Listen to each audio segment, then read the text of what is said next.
Olá, tudo bem? Estamos iniciando mais um Agro Urbano TV, um programa que conecta o campo à cidade. Ela é a bebida mais consumida no planeta depois da água. Aqui no Brasil já foi chamado de ouro negro, e sua história se mistura com a própria história do país, sendo protagonistas em momentos da economia e da política. Somos o maior produtor e exportador do planeta. No consumo, perdemos apenas para os Estados Unidos. E cada brasileiro consome, em média, 7 quilos por ano. Você mesmo já deve ter tomado algumas xícaras hoje. É claro que estamos falando do café, esse produto popular, mas cheio de mistérios. Por exemplo, você já imaginou quantas mãos ou máquinas e processos passa o café até chegar à sua casa? E outra coisa, você sabe como identificar um café de qualidade ou saber qual é o melhor preparo? Não? Então fica aí. O Agro Urbano está no ar.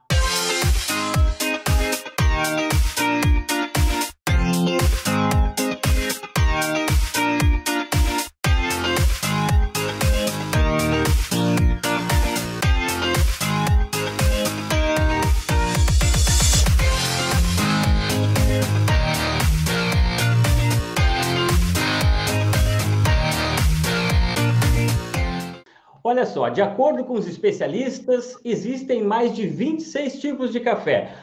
Os mais populares são a robusta, com teor de cafeína mais elevado, e a arábica, com um sabor mais suave, quantidade menor de cafeína. Além disso, a história do café ela é repleta de lendas. Uma delas afirma que a bebida foi incluída na legislação turca.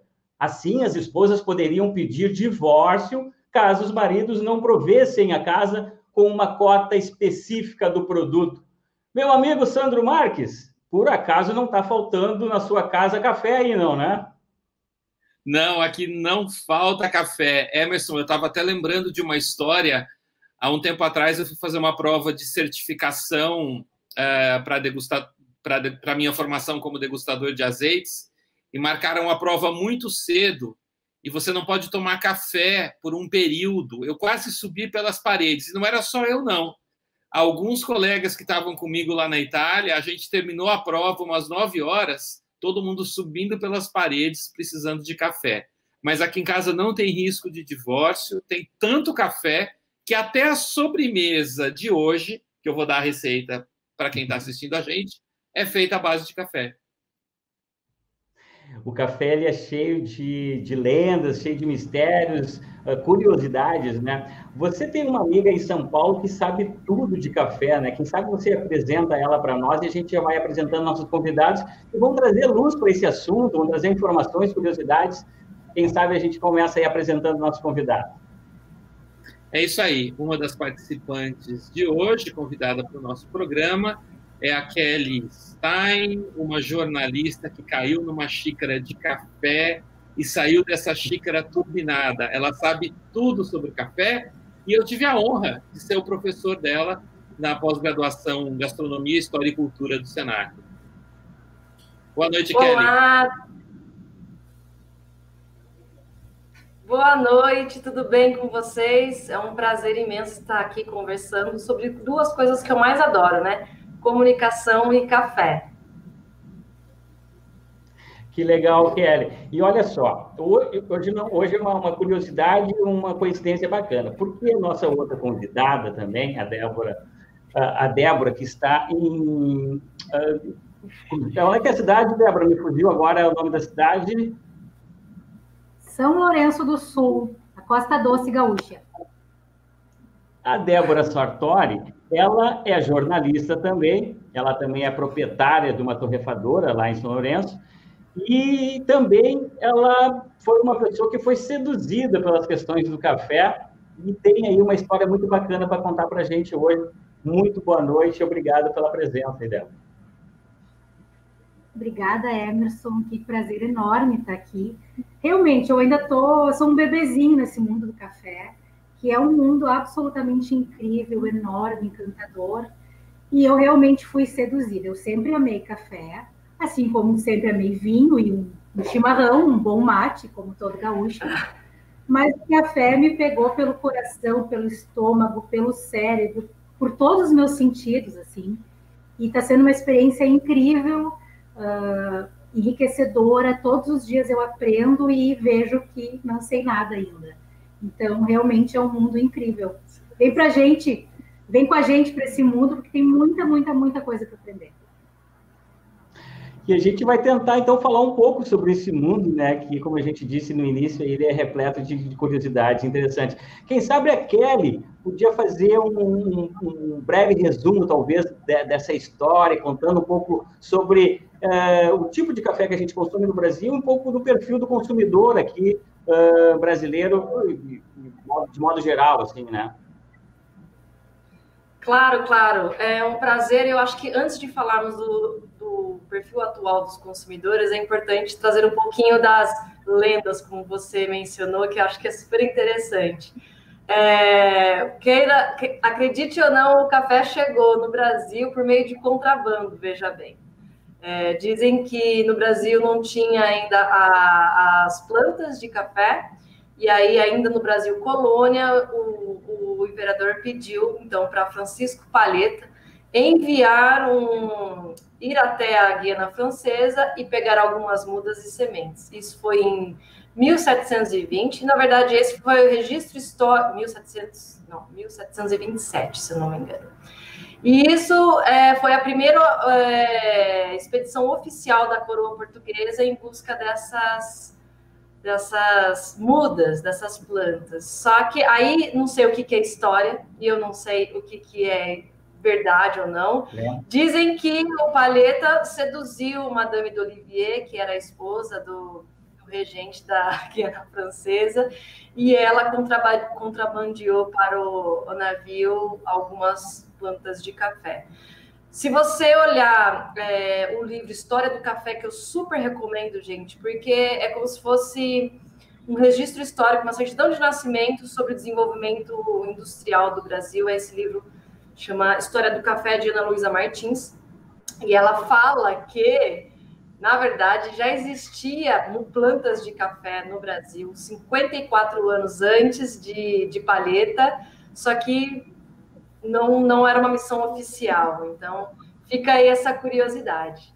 Atualmente, o Brasil é o maior produtor de café do mundo e o maior mercado consumidor do mundo, sendo seguido apenas dos Estados Unidos, e depois vem os países da Escandinávia.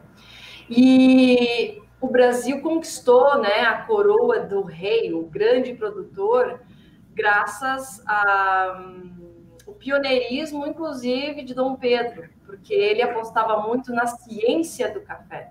Então, ainda com o Brasil colônia, foi inaugurado o Instituto Agronômico de Campinas, que fica na cidade de Campinas, interior de São Paulo. E ali foi feito um dos grandes programas de melhoramento genético e criação de novas variedades de café, que hoje é responsável por 90% do parque cafeeiro aqui no Brasil, e também exporta essa tecnologia para países como a Colômbia, né? Colômbia, que está sempre falando que é um café especial, fazendo um marketing maravilhoso, tem tecnologia brasileira nas fazendas colombianas também. E aí eu gosto, se eu estiver falando muito, vocês me interrompem, tá? Eu gosto de classificar o perfil do consumidor. Pode falar. Não, antes de você entrar no perfil do consumidor, o Sandro, ele tem gosta de trazer aspectos históricos dos alimentos aqui que a gente envolve. Quando você falou ali um pouco da forma como entrou no país, eu vi que ele queria falar alguma coisa. E então eu vou pedir que o Sandro faça um comentário, mas também a gente sempre tem uma receita aqui no programa, né? Envolvendo o café. Então, eu queria que o Sandro, só para ver se breve interrupção, que ele falasse da receita de hoje e fizesse um comentário desse aspecto histórico aí, por favor. O meu comentário era fútil. Eu só fiquei pensando aqui que se o café chegou em 1700, foram 200 anos sem tomar café no Brasil. Eu teria sofrido muito nessa época. Mas olha só, hoje eu fiz uma receita que eu consumia num restaurante japonês que eu costumava frequentar, que eu achava uma receita perfeita, porque é uma gelatina à base de café e que você acrescenta um pouquinho de leite condensado no final. Então, é um arremate perfeito de refeição e é muito simples de fazer. Aliás, é tão simples de fazer que hoje, em vez de fazer da minha cozinha, eu já deixei lá na geladeira. Já já eu vou buscar só para degustar aqui com todo mundo. Lembrando que todas as receitas do Agro Urbano TV ficam disponíveis no YouTube. E essa é muito simples. Você só vai precisar de café e gelatina sem sabor. Ela é bem simples, mas parece bem gostosa. Ele tirou a foto, me mandou, eu já vi, pode ter certeza, é bem gostosa. A gente já vai falar do consumo com a Kelly, mas, Débora, eu queria saber contigo também um pouco desse início.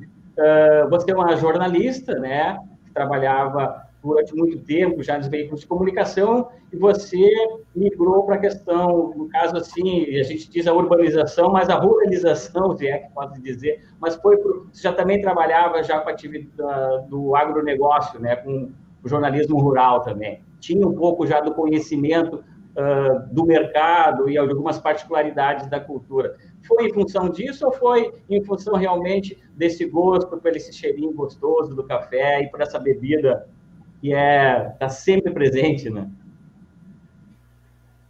Na verdade, antes de contar um pouquinho da minha história, da história do Café Porep aqui em São Lourenço do Sul, só para ilustrar um pouquinho como realmente o café e a história do Brasil se fundem, né? Aqui na nossa região é uma região de colonização alemã e pomerana. Os pomeranos que chegaram aqui na região, eles vieram atraídos pela fama do café. Então, eles chegaram no Rio Grande do Sul, achando que iriam plantar café, procurando pés de café. Obviamente que aqui não encontraram nenhum pé de café, porque não se produz café no Rio Grande do Sul em função do clima. Mas eles já vieram atraídos por isso. A história do Café Porep, o café foi fundado em 1954 por produtores de arroz, que é algo muito comum aqui na região. Aqui se produz muito arroz. Mas eles queriam vender café, eles queriam torrar café. E lá em 1954, começaram uma empreitada para conseguir grãos de café cru, né, no Paraná, na época, Minas também, para trazer para cá e torrar. Assim começou a história do Café Porep. E sempre teve essa identidade de torrar aqui com o gosto gaúcho, que toma muito mate, então que tem também essa interferência no paladar e tudo. E aí, de repente, eu sou jornalista, trabalhei durante quase 20 anos em emissoras de televisão, a maior parte do tempo, mas eu queria muito mudar de vida. E é interessante como várias pessoas que se envolvem no mundo do café relatam isso, né? Que o café apareceu na vida delas, e assim foi para mim também, e de repente tomou conta de tudo, assim como o aroma que invade o ambiente toma conta de tudo. Assim foi na minha vida também.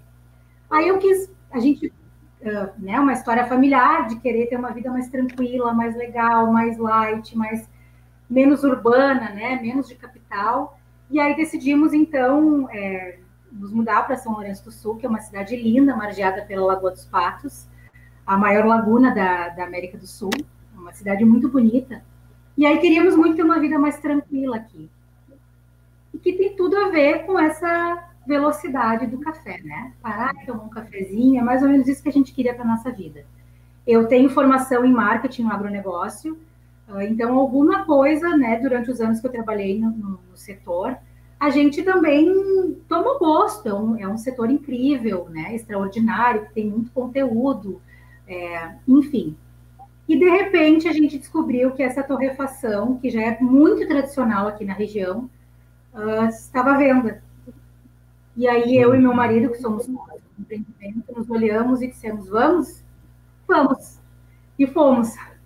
E aqui estamos nós, tem 1 ano e pouco apenas que nós nos tornamos empreendedores, mas eu penso que não poderia ter sido por outro caminho mais incrível do que o do café, porque o café, ele te pega pela mão e te conduz, né? Então, sempre, cada passo que tu dá é um novo caminho, um novo aprendizado, e a gente queria muito poder trazer algo de qualidade, que não necessariamente fosse do mundo dos cafés especiais, porque nem todo mundo tem dinheiro para pagar, mas que também não estivesse no outro extremo, né? De pessoas que pagam aparentemente menos, mas por um produto que não tem qualidade. A nossa missão é essa, é poder oferecer para as pessoas algo de muita qualidade que elas possam consumir no dia a dia. E para isso a gente se afundou literalmente nesse mundo. A gente passou a ir a feiras, a gente passou a conhecer produtores, a fazer cursos de torra, de degustação, a conversar com todo mundo que pudesse nos dar qualquer tipo de informação para conseguir seguir esse caminho que não é fácil, né? Porque a gente está exatamente no meio termo, né? Mas a gente tem convicção de que todo mundo tem direito a tomar um café bom e pagar um preço justo por isso. Que legal. Já já a gente quer saber aí um pouquinho da marca, né? Um pouco mais também do como que vocês fazem, de onde é que vem o café. Mas antes do Sandro fazer a pergunta dele, nós estávamos falando da questão do consumo, né? Antes da Débora começar a falar. E a Débora mencionou que foi meio invadido por aquele aroma. E a exemplo do vinho, a exemplo do azeite de oliva, depois quando a gente aprende a degustar, aprende tudo, eu acho que isso também está um pouco do perfil do consumo, né? Ajuda a construir um pouco do perfil desses consumidores. Então, eu queria saber da Kelly, então, retomando aquela pergunta, quando você falar do consumo e do perfil, assim, também tem muito a ver com essa paixão também, ela nos pega por aí também, Kelly? Olha, a Débora falou uma coisa super pertinente, porque quando eu comecei a estudar café, eu não queria escrever sobre café, eu queria escrever sobre gastronomia. Foi quando eu conheci o Sandro, foi meu grande professor, que eu queria escrever sobre gastronomia. E, na verdade, né, precisava pagar boleto, teve aí uma oportunidade e aí eu comecei a escrever sobre café. Então, não digo que eu escolhi o café, foi o café que me escolheu.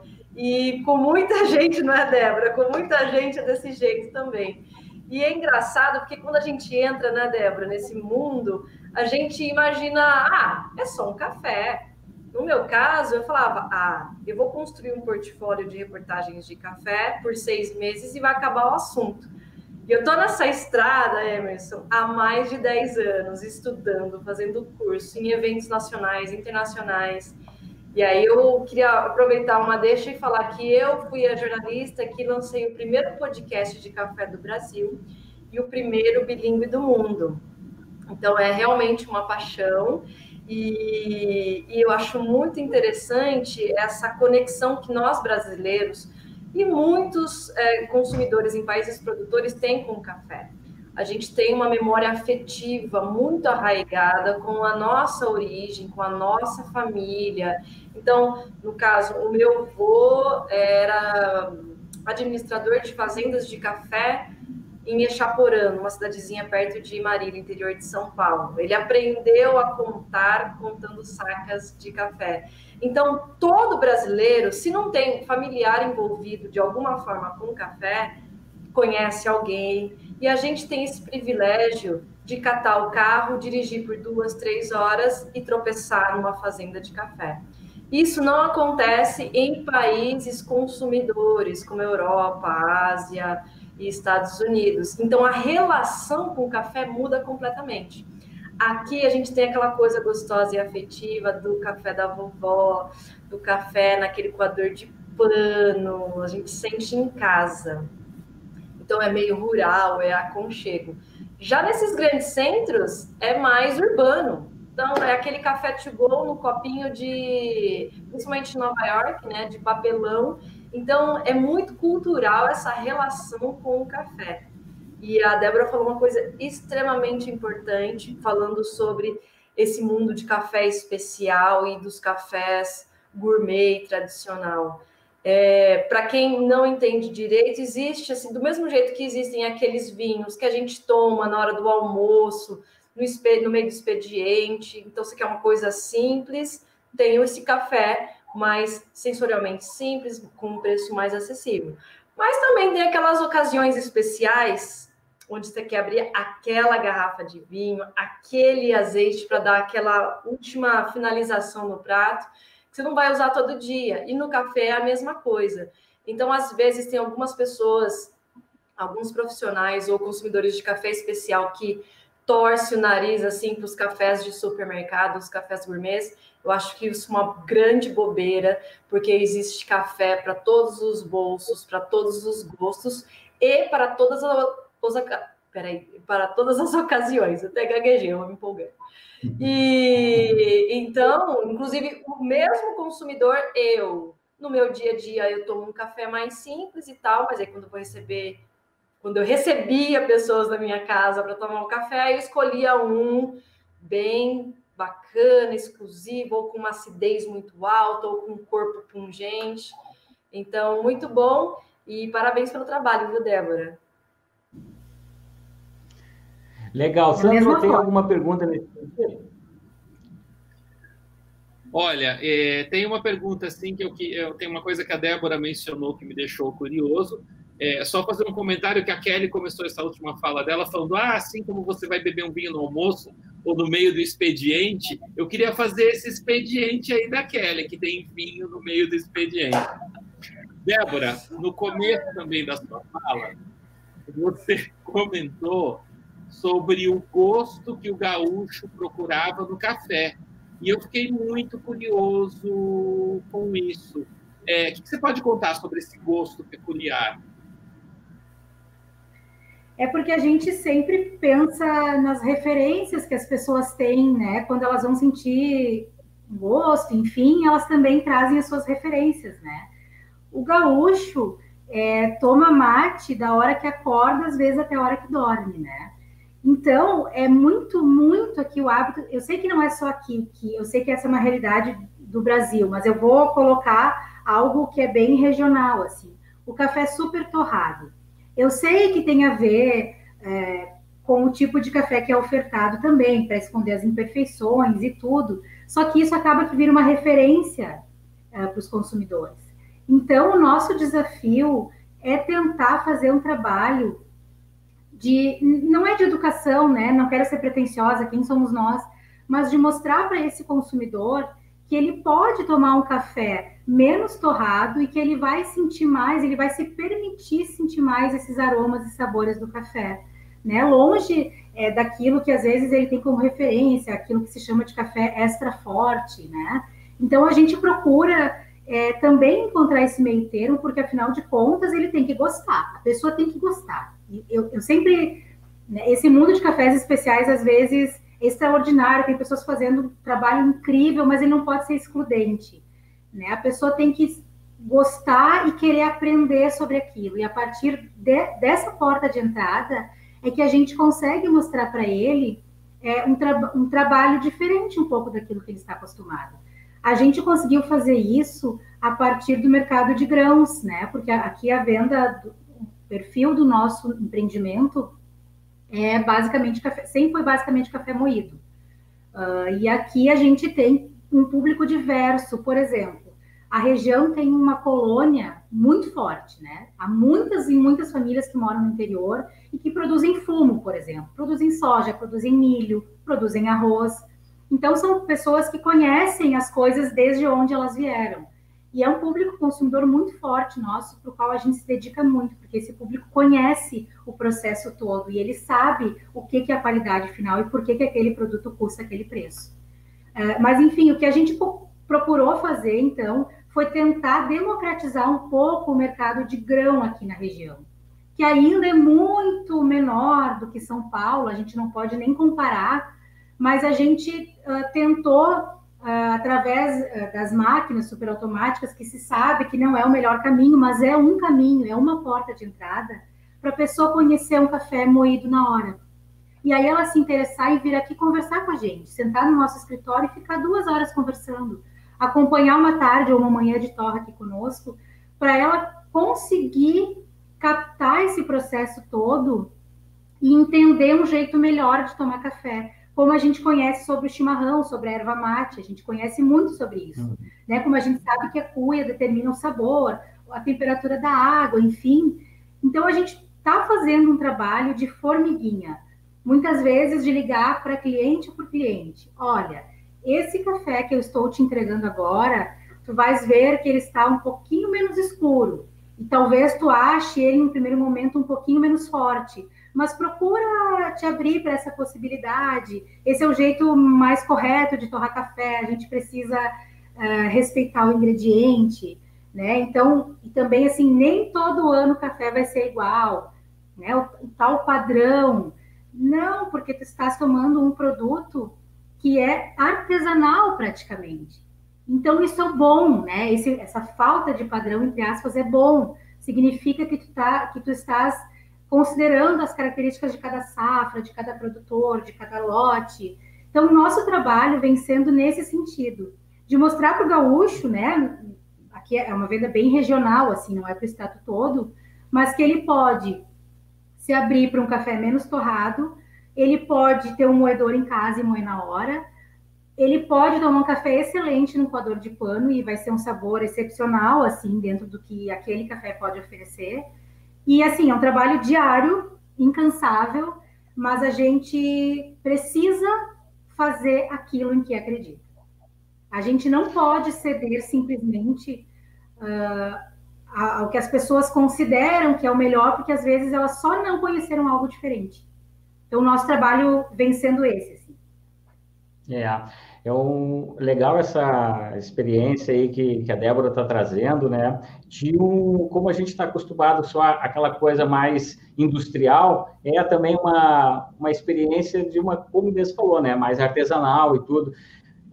Kelly, tem como o consumidor, eu acho que quem está nos acompanhando, talvez, e gosta de café, deve estar se perguntando também, né? Como talvez identificar uma qualidade do café, né? Eu sei que tu está louca para comentar também o que a Débora falou, mas eu gostaria de usar a sua experiência até para de repente usar a sua experiência. Até eu, como consumidor, também gostaria de saber também, assim, algumas dicas para eu poder identificar. Até mesmo, hoje a gente sabe que a BIC fez um trabalho fantástico, e a gente, eu acho que pode falar um pouquinho sobre isso, talvez, depois, mas que a gente consegue ter um pouco de confiança ou total confiança quando vê o selo da BIC, né? Mas, de modo geral, tem alguma dica, assim, para a gente identificar esse café de qualidade?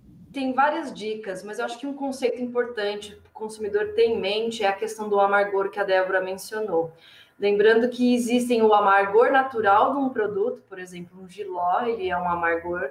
Então, o café tem esse amargor e tem o amargor do excesso de torra, de queimado. Então, é muito importante saber essa diferença. E, às vezes, o consumidor pensa que quanto mais amargo, mais forte o café é. E não é bem assim. Vamos comparar, por exemplo, com uma caipirinha. Uma caipirinha forte é muita cachaça para pouca fruta. Então, um café forte é bastante pó dissolvido em pouca água. Então, se o café naturalmente é doce e teve uma torra adequada, ele vai vir uma paulada doce no seu paladar. Não significa que ele está fraco.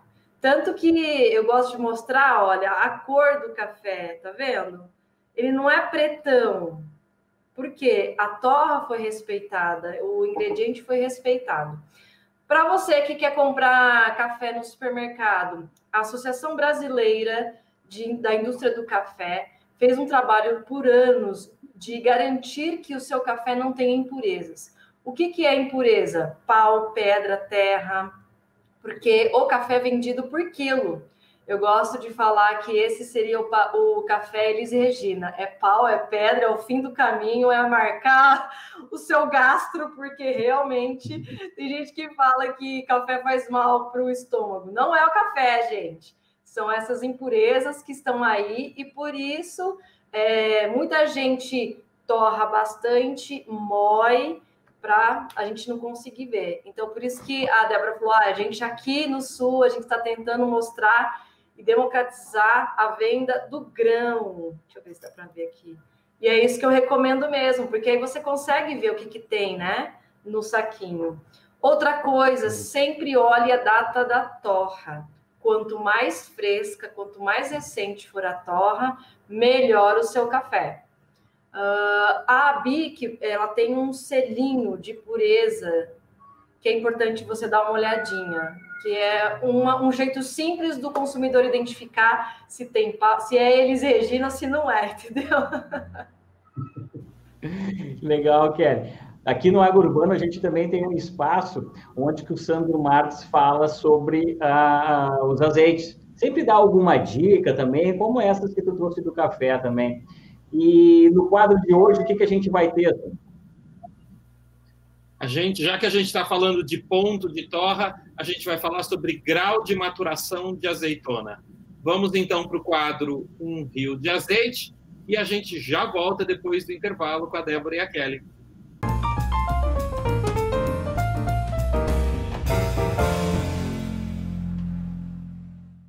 Se eu pegar 1 quilo de azeitonas e bater no liquidificador, quantos litros de azeite eu vou ter? Nenhum, porque não dá para fazer azeite no liquidificador.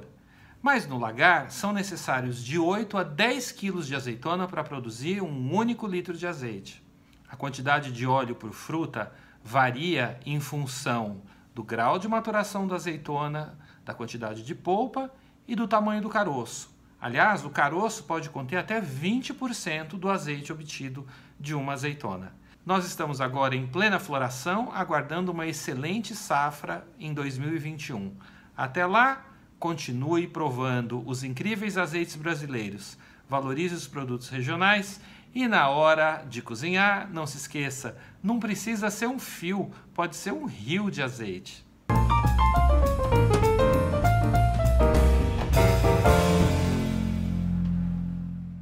Bom, já estamos de volta com o Agro Urbano TV, hoje falando sobre o café, o cafezinho nosso de cada dia.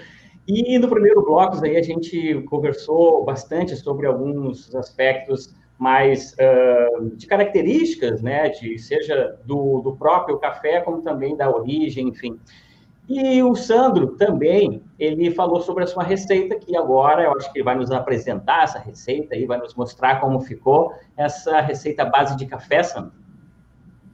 Pois é, o café tem uma força tão grande como bebida que a gente esquece até das possibilidades gastronômicas dele, até mesmo em pratos salgados, né? Já comi aí filé com molho de café, delicioso. E, obviamente, na confeitaria tem muitas possibilidades. Agora, o que eu fiz hoje foi uma coisa tão simples que a primeira vez que eu comi, eu falei, puxa vida, como é que eu não tinha pensado nisso antes, eu não tinha visto isso antes? Que é você pegar gelatina sem sabor, hidrata, né, conforme as instruções do pacotinho, não tem muito erro, e você usa como líquido um café. Então, no final, você tem uma gelatina de café, não precisa, eu nem acrescento açúcar, porque depois você serve com um pouquinho de leite condensado e fica um arremate de sobremesa.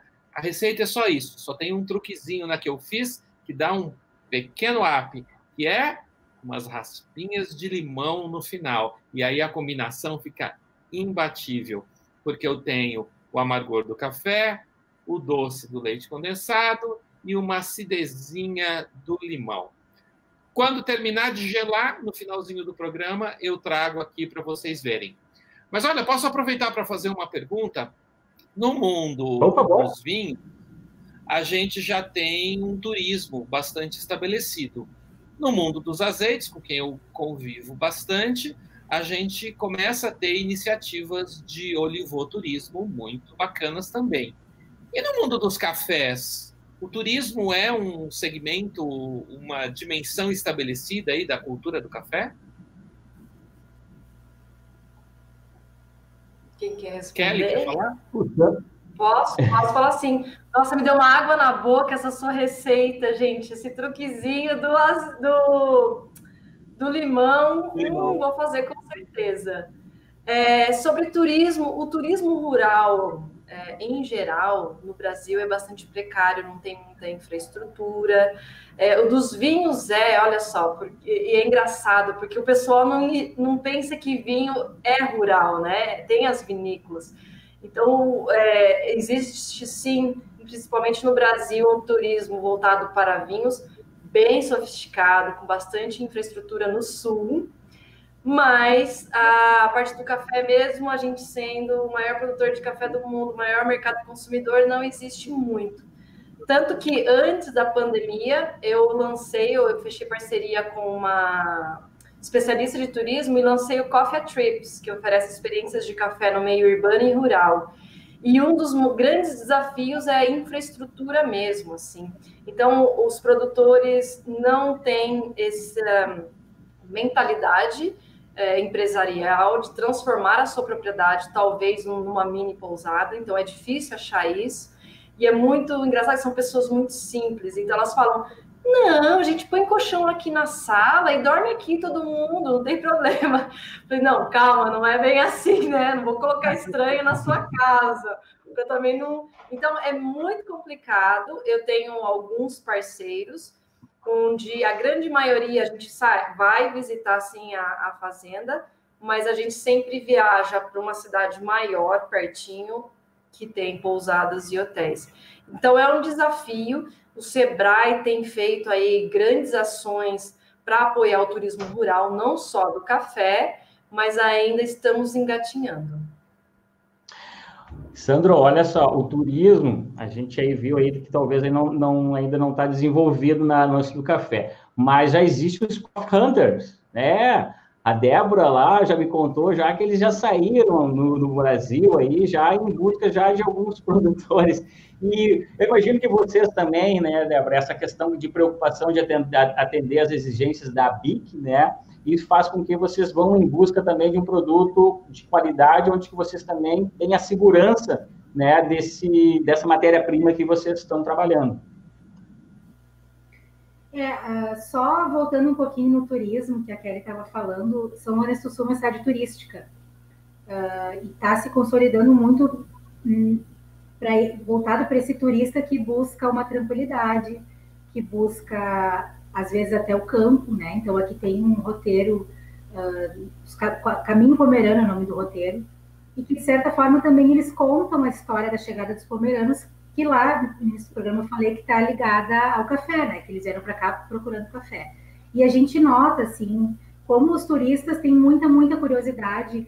Aqui não tem lavoura, mas um pouco de experiência, lavoura de café, óbvio, mas um pouco de experiência que tu podes fornecer para o turista é algo precioso para ele, né? Porque quando ele se identifica com o destino que ele vai, ele quer tudo aquilo que ele possa absorver daquele lugar. Antes da pandemia, a gente tinha iniciado um projeto de expansão a partir do café em grão e que contemplaria receber turistas e criar experiências para turistas, inclusive poder levar torra até os lugares onde eles estão, com microtorrador, né, de uma forma pequena, mas que ele pudesse participar dessa experiência. Claro que agora a gente também começa a olhar de outra forma para as coisas, né? Mas, enfim, também se recriar diante de uma nova realidade, e isso vai acontecer. 2021 a gente vai se ligar ao turismo mais fortemente, assim. Mas em relação à qualidade do café, a gente já, como eu disse para vocês, a gente está engatinhando nesse setor, né? Apenas 1 ano e 2 meses, muito recente, mas a gente queria muito entender por que no Paraná se produz menos café do que se produzia antigamente. Então, nós tivemos uma experiência que não foi no norte do Paraná, onde é mais comum a produção de café, mas nós fomos até lavouras na cidade de Jesuítas, no oeste do Paraná, que é praticamente dominado por soja. Mas a Emater está fazendo um trabalho fantástico lá, de resistência realmente, né? De não deixar morrer essa atividade, inclusive com mulheres produtoras de café. Já tem associações, mulheres no Brasil incríveis, assim, que estão unidas em prol do café e tal, mas lá especificamente eles estão fazendo um trabalho de resistência mesmo, né? De mostrar para o produtor que ele pode ganhar dinheiro com café diferenciado, com café especial, com uma colheita diferenciada, né? Esse cuidado todo que o café especial exige. Fomos até lá, compramos algumas sacas de café, estamos usando aqui na nossa torrefação, misturado, ou blend, como gostam de falar, mas eu vou falar misturado mesmo, com o café do Cerrado Mineiro, que é um café que a gente usa por várias questões, por uma qualidade obviamente reconhecida, por um padrão mais ou menos, né, igual realmente, e claro, sempre exigindo do nosso fornecedor laudos de qualidade e tudo, porque a gente aqui no Rio Grande do Sul vive uma realidade muito diferente de torrefações em São Paulo ou em Minas. A gente não pode ir uma vez por mês na lavoura ver como é que está a situação. A gente precisa ter esses contatos, porque daqui a Patrocínio, de onde a gente traz o nosso café, são 2.000 quilômetros. E aí, por que então ter uma torrefação no Rio Grande do Sul? Já que na década de 80 havia muitas torrefadoras, aqui havia um sindicato que reunia as indústrias do café. Além da BIC, havia um sindicato aqui, e as reuniões eram lotadas, assim. E isso foi mudando por questões de mercado, né? As grandes marcas começaram a tomar conta e também por essa dificuldade de matéria-prima. Mas por que, então, ter uma torrefação aqui no Rio Grande do Sul? Porque o cliente pode tomar um café recém-torrado. E isso é espetacular. É outro sabor, é outra qualidade. O nosso cliente aqui, ele não toma café que foi torrado há mais de 15 dias nunca. Porque a gente não tem estoque e a gente quer trabalhar dessa forma. A gente torra, dá o descanso necessário, moe e vende, ou vende em grão. Ah, mas aí que vem café a vácuo... quase artesanal, né? Isso, é muito artesanal, é muito simples a nossa empresa, mas, por exemplo, café a vácuo, nós não trabalhamos com café a vácuo. Nós trabalhamos só com café almofadinha, que dura muito menos, mas a gente não precisa trabalhar com café a vácuo, porque essa não é a nossa estratégia. Nossa estratégia é ter um produto torrado, e é torrado de uma maneira muito, muito artesanal, com a mão do torrador, literalmente, né? A torra de autor, vamos dizer assim, usar um termo chique, mas é isso que a gente faz há 65 anos de forma muito simples, mas o cara pode tomar um café que foi recém-torrado. Isso é incrível, é maravilhoso, é um luxo do qual a gente não abre mão. Hein, Débora, a gente está falando aqui dos tipos de café, né? Até mesmo da origem, né? Mas o preparo desse café vai significar muito. Talvez vai manter ou perder aquela qualidade. Eu sei que a Kelly trouxe alguns utensílios aí que pode também nos ajudar a entender um pouco também desse preparo. Fala para nós um pouco aí desses utensílios, o que pode influenciar no preparo do café, para que tipo de café, enfim. Bom, eu não sou barista, Emerson, mas eu tomo muito café há mais de 10 anos. Então, eu gostaria de compartilhar algumas curiosidades. Então, o pessoal do café especial, eles gostam muito deste método de preparo, chamado V60. O meu já está usado, por isso que está manchado aqui, olha. Vê que eu mostro, que eu uso mesmo, né? É uma invenção japonesa, onde foram feitos estudos científicos, e aí esse cone tem aqui, então, um ângulo de 60 graus, e notem que o buraco é muito maior, e esses frisos aqui facilitam a passagem da água quente pelo pó de café. Lembrando que temperatura da água, de preferência, dá uma fervida, porque o café tem solúveis que vão sair na bebida final quando a água está bem quente. E também sempre moa. Lembrando que o café, ele é como se fosse uma cápsula, muito volátil. Então, quando você moe, ele já começa a oxidar e perder todos esses voláteis, principalmente de aroma. Um tradicional que todo lar brasileiro tem são esses porta-filtros, que são chatos aqui ao fundo, né? E tem se você ver aqui, um buraco um pouquinho menor. Os frisos são desenhados de forma diferente. Então, esse aqui é um da Melita. Não tô me pagando, viu? Mas essa aqui é uma edição especial. Nos supermercados, normalmente, eles são de plástico. E aí você me perguntou, né? Qual que é a diferença entre esses dois? E aí vem o pulo do gato. O pessoal diz assim, qual é o melhor método de preparo? Depende do que você quer naquele momento do seu café.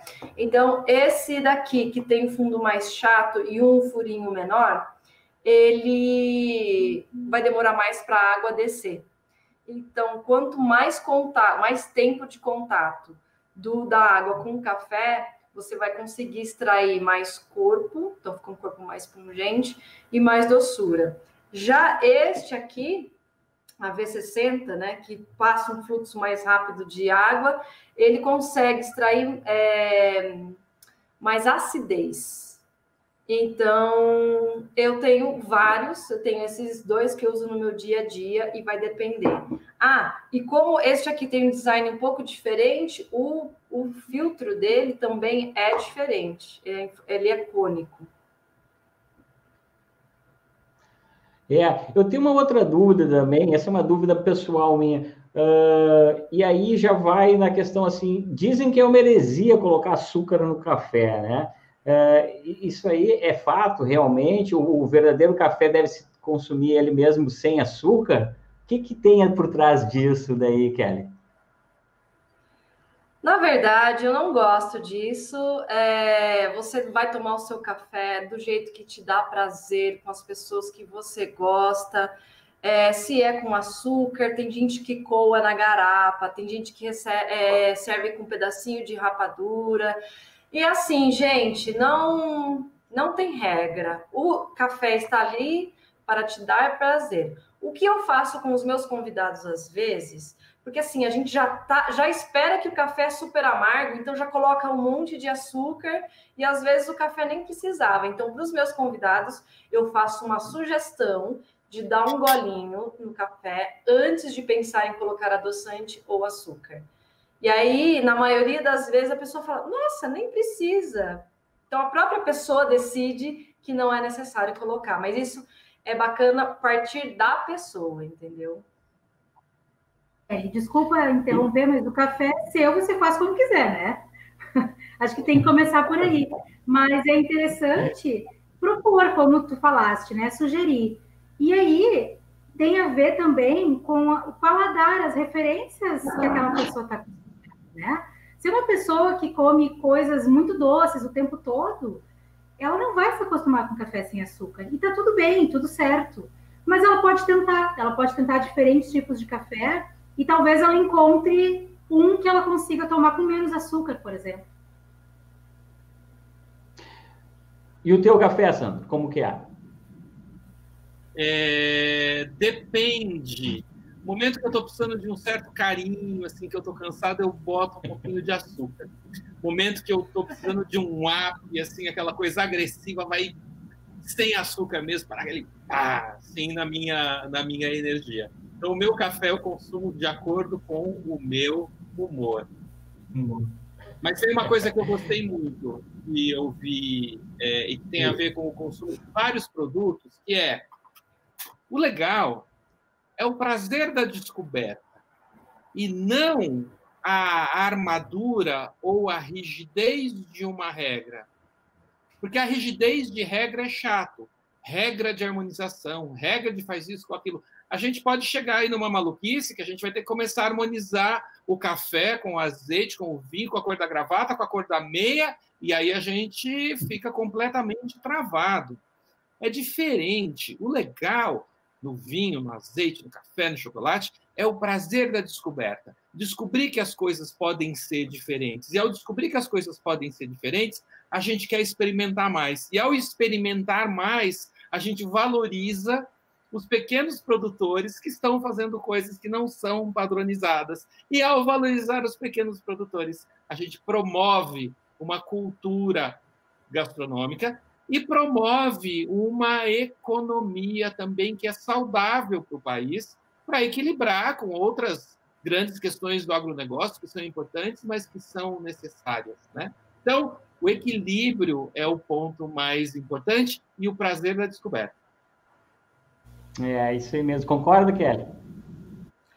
Nossa, maravilhoso. É isso aí. E, às vezes, eu gostaria de deixar um recadinho aqui para a audiência. O consumidor sempre fala, eu não tenho paladar para este café refinado. Na verdade, o paladar humano é um dos mais sofisticados que tem na natureza. O que você não tem, consumidor, espectador, você não tem repertório. Daí, então, é importante você se abrir para este prazer da descoberta, pegar aí as sugestões da Débora, por que não pegar um café que tem uma torra mais clara e se abra. Tira essa limitação de que não tem paladar refinado. Tem sim. É isso mesmo. Aí na ProEP vocês também, tudo isso que tu observa no café e experimenta no café, tu tenta levar também aí na empresa de vocês também, Débora? Gente, eu tô me deliciando. E agora? Hipnotizada pelo Sandro. Você faz isso. Vocês estavam com tanta vontade que me fizeram derrubar aqui no computador. Mas olha só, ele está fazendo uma coisa sensacional, que quando vocês estavam falando, eu estava pensando em alguns cursos que a gente fez, rápidos, de harmonização, né, de café com alguns alimentos, como se faz com vinho, com cerveja e tal, e é uma experiência sensacional. Por exemplo, café com queijo, um queijo mais maturado, é delicioso, muda completamente o café. Depois você toma aquele cafezinho comendo um chocolate meio amargo. É outro café. Então, essas experiências custam muito pouco, né? A gente pode fazer na casa da gente e simplesmente se permitir descobrir essas coisas. Ah, olha isso, gente. Não consigo mais falar. Só olhando para o Sandro. O Sandro, ele faz essas provocações, ainda faz umas caretas ainda para a gente ficar mais curioso ainda, né, para saber. Mas, só fazendo a receita. Eu acho que tem um ponto muito legal no que a gente está falando, que é as experiências, né? A gente tem uma experiência de um lugar que a gente pode ter, né? A gente pode ter experiência de um alimento que a gente come, e eu imagino que a experiência também você consegue levar para o consumidor. É mais fácil quando vocês conseguem fazer dessa forma artesanal, aí vocês conseguem criar uma experiência para ele diferente, mas ao mesmo tempo vocês conseguem criar uma fidelidade com eles, né, Débora? A gente tem clientes aqui que às vezes 2, 3 gerações da mesma família consomem o café Poré. As pessoas vêm até a fábrica conversar com a gente ou nos encontram na rua. A gente tem a mesma equipe de trabalho há quase 40 anos. Um dos nossos vendedores, que ele vende na região, ele está conosco, anterior a nós, ele se aposentou aqui no Café Porep e continua trabalhando com a gente, então ele conhece todo mundo, desde a pessoa que recebe no depósito, até quem coloca na prateleira, até quem toma há 30 anos o mesmo café. Então, às vezes, ele nos traz o feedback. A fulaninha, sabe? Aquelas? Sim, sei. Ela acha que o café está assim, assado, cozido e frito. E aí a gente se volta para a nossa produção e vai ver onde é que está isso que ela encontrou nesse café. Então, nós temos pessoas... isso é uma riqueza, né, tão grande. A gente tem pessoas que realmente... Tem pessoas que não viajam sem o nosso café.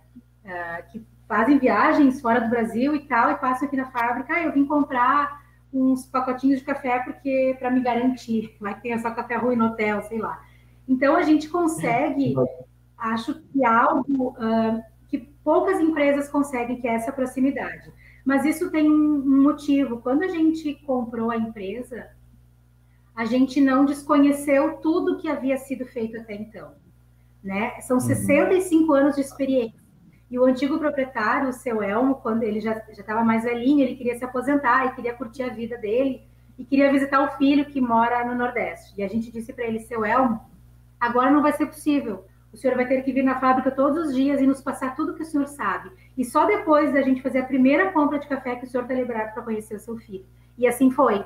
Ele veio no café, depois de vender para nós, todos os dias, todas as manhãs e todas as tardes, e sentou conosco e tomou nosso café todos os dias e nos contou todas as histórias que ele viveu.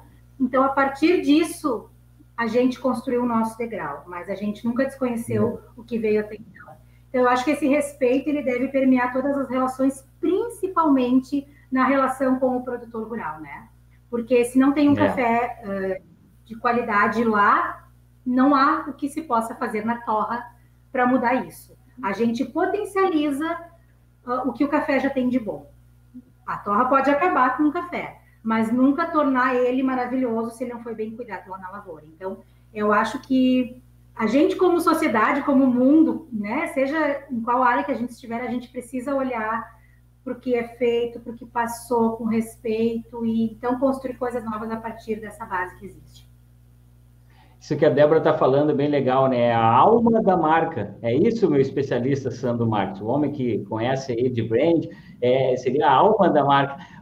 A gente está se aproximando do final do programa e eu só queria então que a Kelly pudesse dar uma palavrinha para a gente, que é sobre as cafeterias, né? Que eu andei pesquisando um pouco, né? Remetem lá ao tempo da Constante Meca, né? As primeiras cafeterias, e eu sei que você também conhece bastante, e até inclusive aqui do Rio Grande do Sul. Então, para que a gente possa ir se despedindo, eu gostaria que você falasse sobre isso, mandasse algum recado final, e também deixasse aí as suas redes, onde que o pessoal pode conhecer um pouco mais do teu trabalho, Kelly. Ótimo. Cafeterias, na verdade, é a porta de entrada para esse mundo rural. Então, o produtor de café tem um carinho especial, principalmente pela figura do barista, porque o barista vai ser o embaixador do café dele para a ponta, né, da porteira para fora, vamos assim dizer. Então, cada cafeteria tem ali o seu estilo, escolha de métodos de preparo.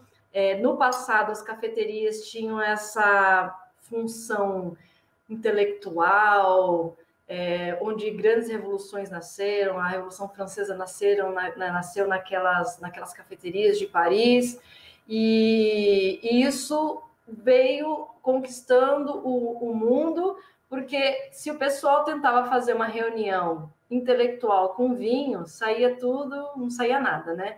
Então, eles substituíram o café para fazer essas reuniões, e aí o café foi ganhando também esse status um pouco mais elevado, um café mais refinado, um método de preparo mais refinado com a elite cultural, vamos assim dizer. No Sul, falando do barista, eu queria falar uma coisa muito legal. Rapidinho, existem campeonatos. Tem campeonatos nacionais e internacionais, e a campeã brasileira de 2018, Marta Grill, é do Sul, representando o Sul, sim. E aí trouxe também uma visibilidade e destaque para profissionais do café, torrefação e cafeterias aí do Sul. Desculpa, me alonguei. Para quem quiser ouvir meus podcasts... Isso. Para quem quiser ouvir meus podcasts, então é o Portal Cofia. Aqui, ó, se escreve COFFEA. Tem Instagram, tem no Spotify. Quem quiser se interessar em ter conhecimento sobre roteiros de café, que a gente está fazendo porteira para dentro e porteira para fora, é o Cofia Trips. Inclusive, a gente tem um roteiro que harmoniza café e queijo e café e cachaça. Legal. Débora, a gente está encerrando, já estamos sobre a hora. Também gostaria que desse um recadinho final e passasse para nós aí, onde a gente encontra um pouco mais aí sobre o Proep. Só quero agradecer e nos colocar à disposição para aprender, se alguém tiver alguma dúvida sobre o nosso produto, nas redes sociais Café Porep, ali, POREPP. A gente está fazendo com toda humildade e respeito, e esperamos conseguir oferecer para as pessoas um café bom, a preço justo, e que elas possam tomar no seu dia a dia um café honesto, legal, bem feito, com respeito. É isso. Que legal. Manda um abraço para o meu amigo Alessandro Passos, e eu quero experimentar, sim, o Café Porep, viu? Sandro, muito obrigado, foi excelente. Vamos aproveitar essa receita, e até semana que vem, na próxima terça-feira. Vamos de frente. Valeu.